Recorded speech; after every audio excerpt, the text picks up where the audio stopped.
King Edward VIII and Wallis Simpson, one of the most dramatic royal romances of the 20th century. How they met? Edward, Prince of Wales, later Edward VIII, was known as the charming heir to the British throne.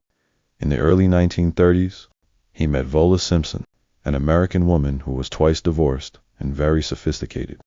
By 1934, their friendship had turned into a deep romantic relationship, love versus duty. In January 1936, Edward became King Edward VIII after his father, King George V, died. Edward wanted to marry Wallis, but this created a huge crisis. The Church of England, of which the monarch is head, did not allow remarriage after divorce if former spouses were still alive. The government and much of the public disapproved of Wallis as a queen consort. The abdication. Edward faced an impossible choice: crown or love.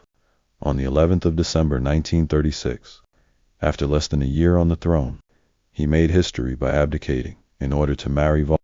In his famous speech, he said, "I have found it impossible to carry the heavy burden of responsibility and to discharge my duties as king without the help and support of the woman I love, marriage, and exile." Edward was given the title Duke of Windsor, but lost his crown. On the 3rd of June 1937, Edward and Wallis married in France. The royal family did not attend. They spent most of their lives living abroad, mainly in France and the United States, a love until the end.